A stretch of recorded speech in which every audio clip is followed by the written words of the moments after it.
How did it feel at the time, from a fan perspective, that you were responsible for bringing Doctor Who back to TV and making it a mainstream success? I suppose bringing it back from the fan perspective was unusual because, well, in my mind as a fan, it was always the biggest and best show in the world. And in my mind, it was like number one in the ratings and everyone loved it.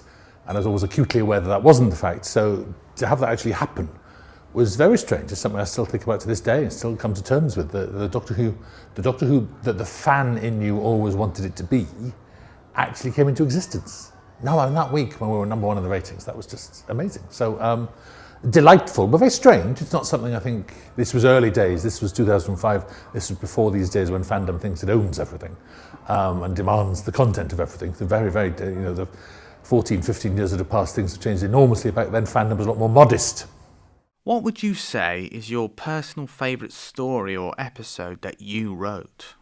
It changes every day. I mean, it's very often gridlock, but then I'll watch something like, I'll watch something like, I watched The Satan Pit the other day, and I went, oh, that's absolutely brilliant. And, or just the other day, I was watching a bit the other day when, on W, whatever channel it was, and it was The Unicorn and the Wasp, and I remember thinking, that's really clever, because it was like, at the end, the Doctor has to do this great big denouement at the end, like Hercule Poirot does in this room full of people.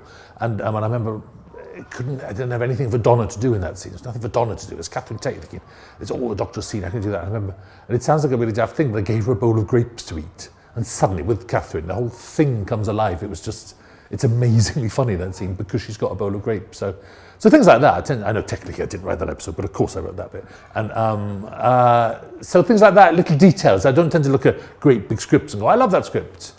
And with the great ones, you can see the faults, and with the not so great ones, you can see the good bits. But it's moments I tend to remember like that. So right now, it's Donna eating grapes in The Unicorn and the Wasp.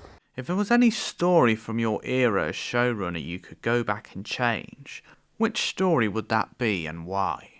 I always get asked, it's a very fan question, what would you change, what would you do differently? And I never answer it because, I'll tell you why, because someone, somewhere, got cast as guard number 3 in that episode, and they loved it, and they sit there now with their children, their grandchildren, saying I was guard number 3 in that episode, and then I pop up on a little video going, oh, I don't like that episode, and it ruins the whole experience for them.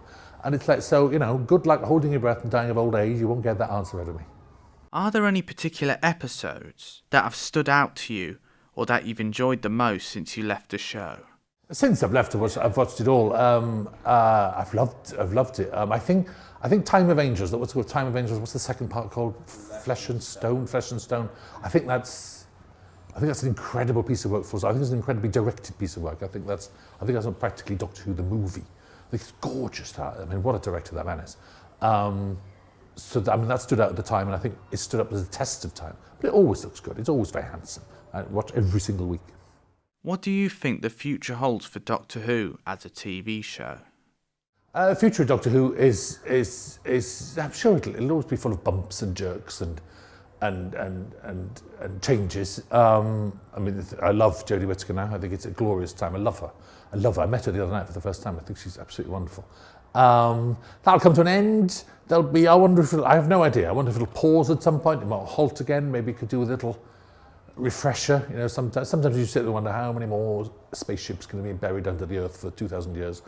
It's like, how much longer is that story going to go? Or should it become, I watched Star Trek Discovery with very great interest this past year. I love that show. I thought it was brilliant. You sit there thinking, should Doctor Who be like that? One long story for 13 episodes, maybe. But not my choice. So I think these changes will come because I think new producers will come along. But I do think the thing about its return in 2005 is that it's permanent now. If it goes off air tomorrow for some strange reason, then in 10 years' time it'll be back. It's part of the culture now, properly. It was when it had happened once. The fact it's happened twice has absolutely cemented it and underlined it, and it will always be there now. What does Doctor Who mean to you?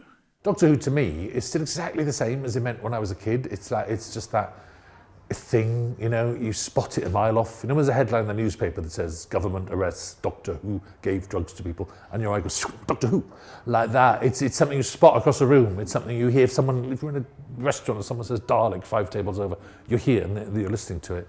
I mean, that's a fan, that's a child. And that's, it obviously changes over time. It's like when you're a child, because I grew up on the classic series, so I probably know every single fact about the classic series there is to know. Every planet ever visited. I know what the embodiment of Gris is and all that obscure stuff. That's no longer true of the modern show, and I include my episodes in that because you're not a child, you're not soaking in it, and you didn't have the formative years soaking in it. So actually, the TARDIS has now visited planets whose names I can't remember, and the Doctor, he and she have met people whose names I couldn't tell you. Including in my own episode, seriously. So I love the fact now it's outstripped me. There's now a body of knowledge of Doctor Who that's greater than my mind can take in. That's brilliant. That's exactly the way it should be. That's a proper empire where you can't even see the borders anymore. So that's very exciting. It'll never stop.